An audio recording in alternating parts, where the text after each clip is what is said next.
Welcome back. There is a live look outside from the Oregon coast. Beautiful view there from Lincoln City, our Inn at Spanish Head. Where's our hotel camera? Thanks for watching Afternoon Live. Okay, we may be entering the doldrums of winter, but you can still enjoy beautiful blooms by forcing flower bulbs indoors. Here to show us how, we welcome back Master Gardener Dot O'Veary. It's so nice to see you. Thanks, Hannah.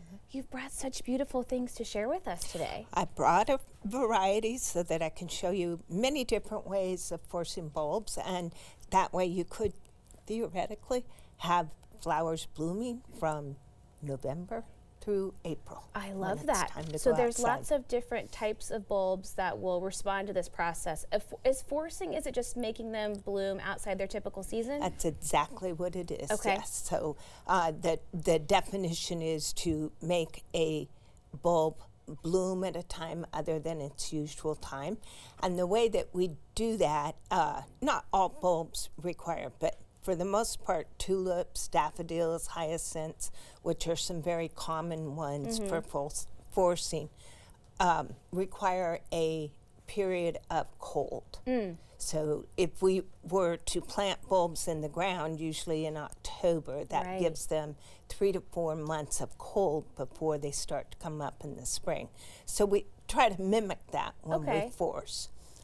You can do it in a variety of ways. If you have a cold spot in your basement or a garage that stays cold, perfect temp is between 42 and 48.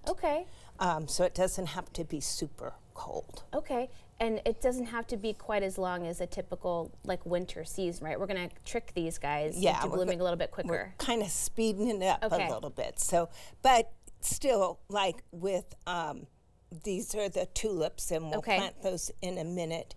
And those are crocuses in the little purple container these little guys over here on the end. Beautiful. So they really need about 8 to 12 weeks of cold. So you kind of have to plan on your calendar when you want them to bloom.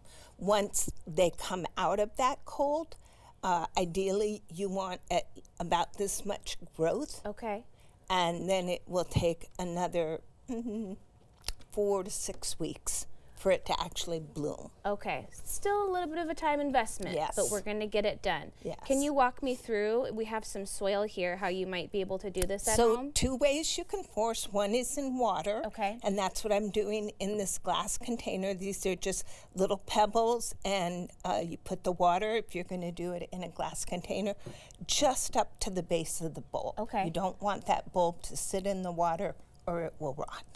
And you can see that already it's got lots of roots coming out. It's busy in there. Yes.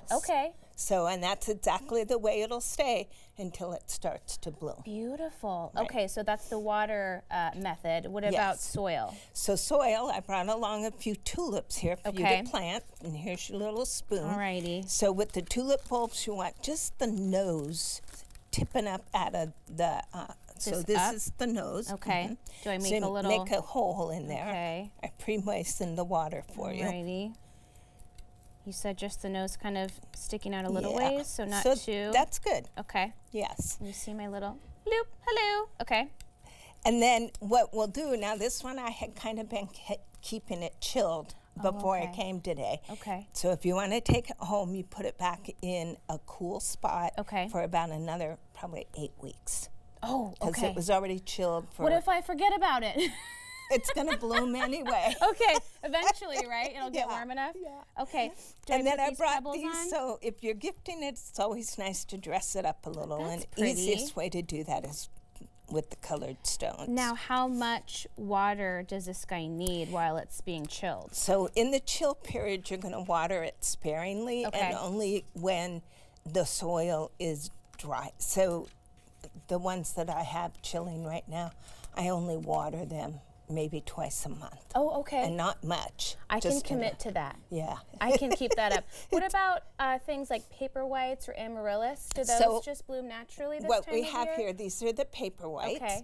And I don't know if you can smell it. Paper whites have an odor, and a lot of people don't like that, so they don't want them indoors. But it doesn't bother me, and I like them. So paper whites and amaryllis are both southern bulbs, so they don't require that chill period. Okay. So when you purchase them in the store this time of year, you can just immediately start them. Okay. And they'll start growing. I started this one 2-3 weeks ago. Okay. And you can see how much it's That's grown a lot in of that progress amount of time. already. Yeah. This is so fun. So many different ways to have beautiful blooms All year inside long during the if you cold want. season. Thank you for stopping by. Thank you. So It's nice lovely to to see see you. you. We'll Yeah. have more information on our website at katu.com.